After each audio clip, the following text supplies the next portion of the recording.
Exam, ये शब्द सुनते ही बच्चे ऐसे डरते हैं मानो कोई हॉरर स्टोरी सुना दी गई हो। लेकिन आज की जो एग्जाम की स्टोरी है वो हॉरर ही है, जो आपका दिमाग हिला के रख देगी। कहानी है करण अर्जुन की। करण और अर्जुन बचपन से ही बेस्ट फ्रेंड्स थे और एक ही स्कूल में पढ़ते थे। वो दोनों ही पढ़ाई में थोड़े कच्चे थे लेकिन स्पोर्ट्स में बहुत अच्छे थे। अर्जुन स्कूल के फुटबॉल टीम का कैप्टन था, वहीं पर करण टेनिस टीम का। टूर्नामेंट में बिजी रहने की वजह से दोनों पढ़ाई पर ध्यान नहीं दे पाते थे और अब उनका फाइनल एग्जाम स्टार्ट होने में सिर्फ 10 दिन बचे थे। दोनों का ही एग्जाम में पास होना बहुत जरूरी था, वरना उनके पेरेंट उनको खेलने के लिए मना कर देते और बैन कर देते उनके स्पोर्ट्स से उनको। वो दोनों पढ़ने की तो कोशिश कर रहे थे लेकिन टाइम की कमी की वजह से और ध्यान भी ना लग पाने की वजह से वो पढ़ नहीं पा रहे थे और वो ये सोचकर डर रहे थे कि आगे क्या होगा। और ऐसे ही करते करते 9 दिन बीत गए और अगली सुबह एग्जाम था। उनके पास कोई ऑप्शन नहीं था, वो बहुत डर रहे थे। तो करण को एक आइडिया आया कि वो चुपके से स्कूल में जाके उनके प्रिंसिपल ऑफिस से पेपर्स को चुरा लेगा, क्योंकि अब यही एक लास्ट ऑप्शन बचा था उनके पास। वो दोनों ही स्कूल के पास पहुंच जाते हैं लेकिन रात के अंधेरे में वो स्कूल बहुत ज्यादा डरावना लग रहा था। वहाँ स्कूल गार्ड के अलावा कोई भी नहीं था। जैसे तैसे वो स्कूल के गार्ड से छुपकर प्रिंसिपल ऑफिस में तो पहुंच जाते हैं और वो एग्जाम के पेपर्स ढूंढने लगते हैं। लेकिन तभी उन्हें रियलाइज होता है कि कॉरिडोर में कोई खड़ा है जो उनको काफी देर से घूर रहा है।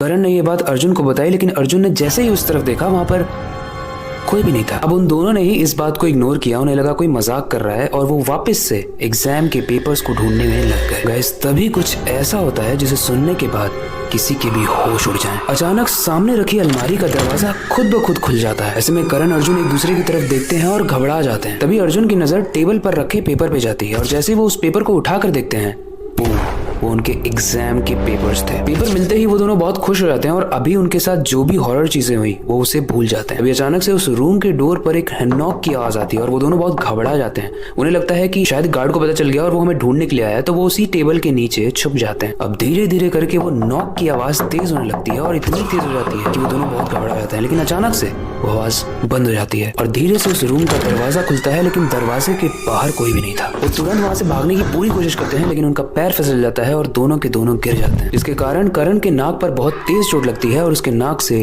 खून आने लगता है। चोट इतनी ज्यादा थी कि देखते ही देखते करण वहीं पर बेहोश हो जाता है। अर्जुन करण को देखकर काफी चिंतित है और वो समझ नहीं पा रहा है कि मैं क्या करूं। तभी उसे अपने पीछे एक प्रेजेंस फील होती है और जैसे ही वो मुड़कर देखता है, वो जो देखता है उसका दिमाग हिल जाता है। वो नीचे देखता है और उसे खून से सने हुए पैर दिखते हैं और जैसे जैसे वो ऊपर देखता है वो देखता है कि एक इंसान खड़ा है जो स्कूल के प्यून की ड्रेस में है और उसके हाथ में एक डंडा है। उसका पूरा शरीर एकदम ब्लूइश तरीके का सफेद था, जैसे उसके अंदर खून भरा ही ना हो। अर्जुन बहुत पैनिक होता है लेकिन इससे पहले कि वो वहां से भागता, वो इंसान अपने डंडे से अर्जुन को मार देता है।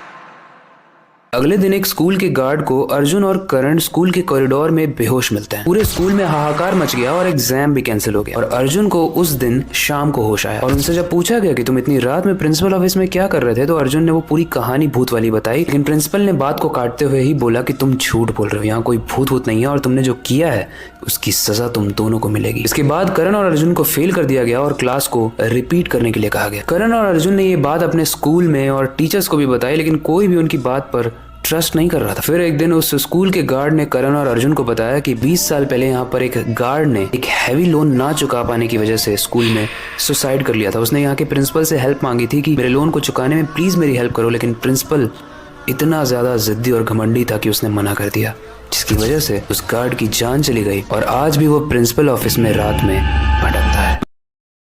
वेल गाइस, लोन तो होता ही है खराब, बहुत सारे लोगों की जान जाती है, बट ये स्टोरी बहुत ज़्यादा दर्दनाक थी और थोड़ी सी क्रीपी भी थी।